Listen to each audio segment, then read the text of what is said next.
Chapter 9. I wish I could fly like you, Solomon. Why, Sara? Why would you like to fly? Oh, Solomon, it's so boring to have to walk around down here on the ground all the time. It's so slow. It just takes forever to get to places. And you can't see much either. Only stuff that's down here on the ground with you. Boring stuff. Well, Sara, it seems like you haven't really answered my question. Yes, I did, Solomon. I said I want to fly because you don't like to walk around down here on the boring ground. You see, Sara? You didn't tell me why you want to fly. You told me why you don't want to fly. There's a difference? Oh yes, Sara, a big difference. Try again. A little surprised at Solomon's new decision to nitpick, Sara began again. Okay, I want to fly because walking isn't much fun, and it takes so long to walk around down here on the ground.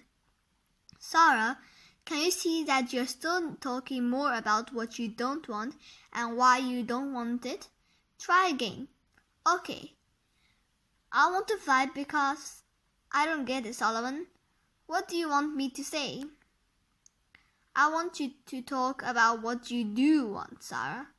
I want to fly, Sara shouted, feeling annoyed at Solomon's inability to understand her.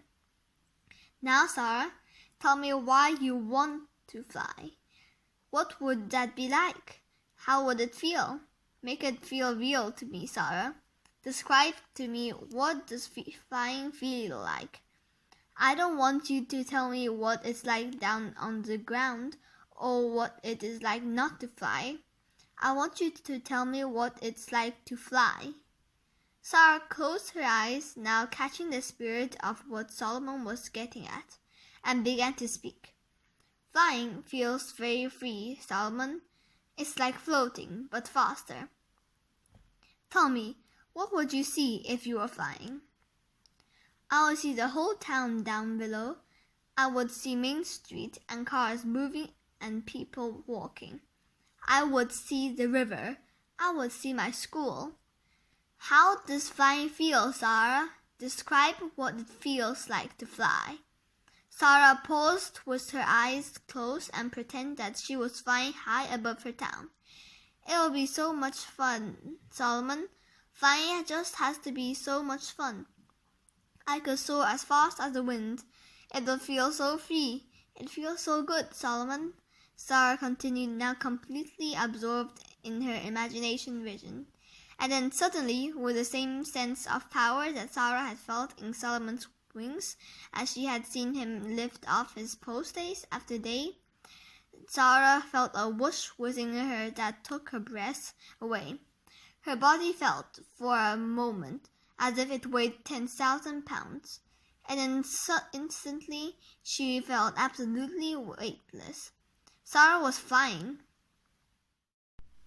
Solomon, Sara squealed with delight. Look at me, I'm flying.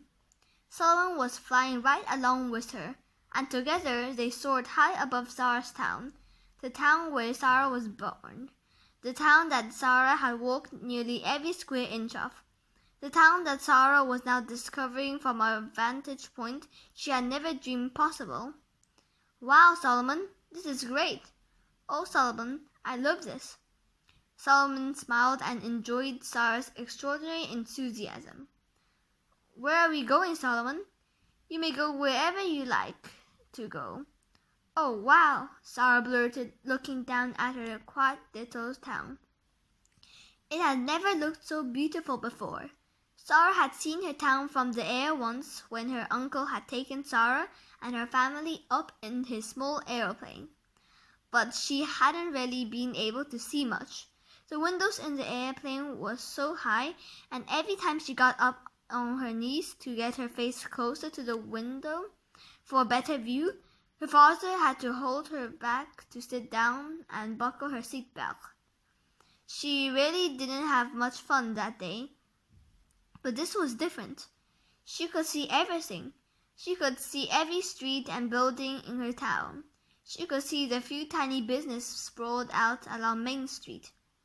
Hoyt's grocery store, and Pete's drugstore, and the post office, she could see a beautiful river winging its way through the town, and a few cars were moving about, and a handful of people were walking here and there.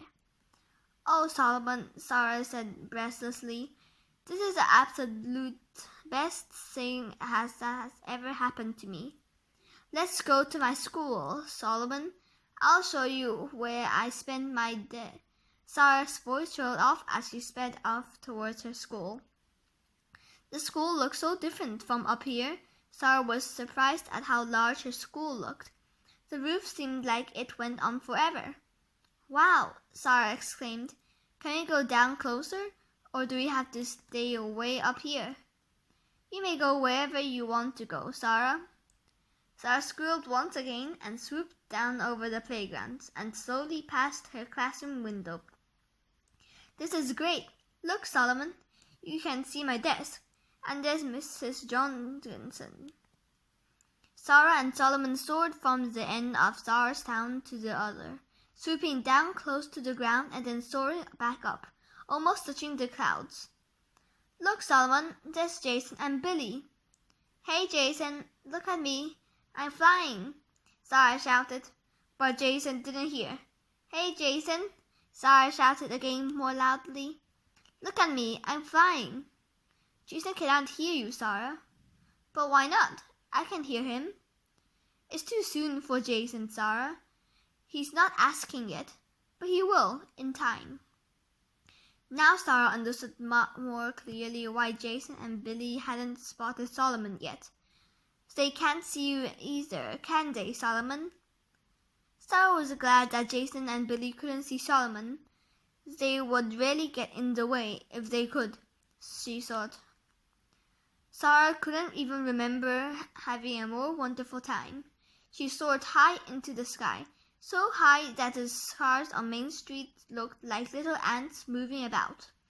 And then, with what felt like no effort at all, she was swooped way down, very close to the ground, squealing as she felt the amazing speed of her flight.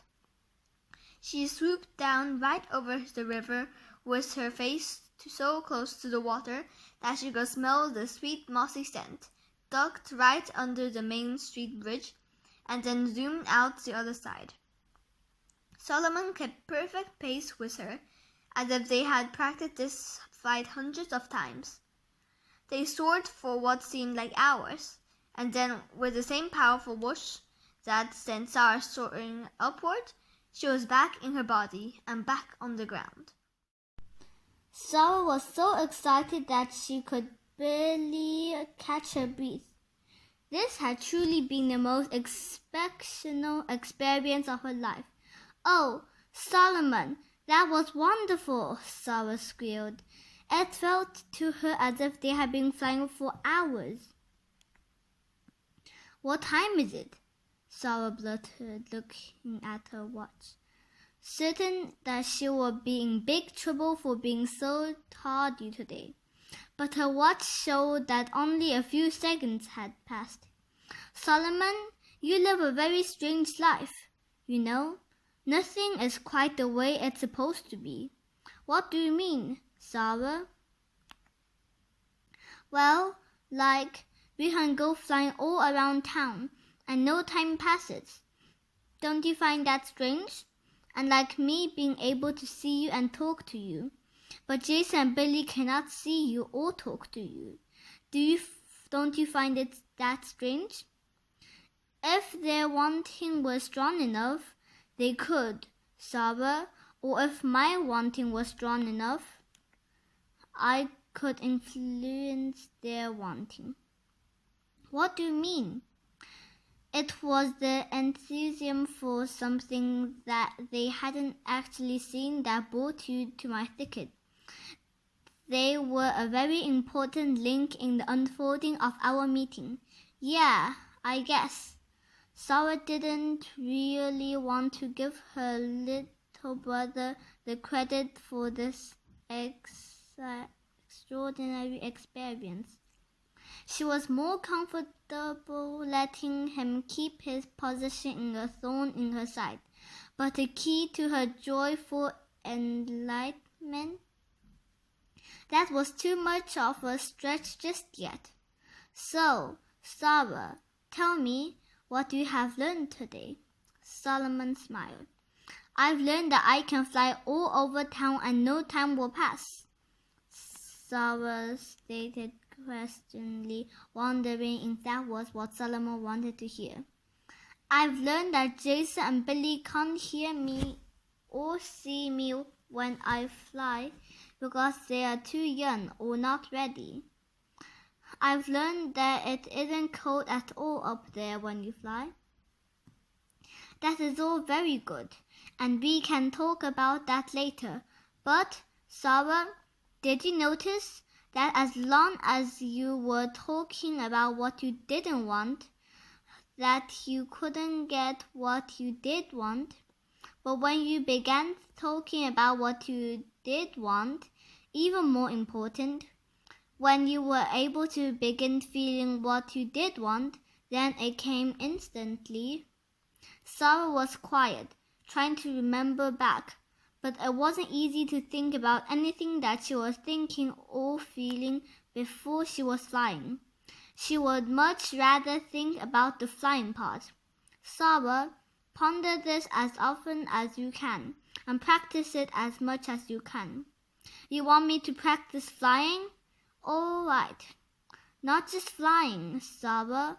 I want you to practice thinking about what you do want and thinking about why you want what you want until you're able to really feel it. That is the most important thing you will learn from me, Sara. Have fun with this. And with that, Solomon was up and away. This is the best day of my life, Sara thought. Today, I learned to fly.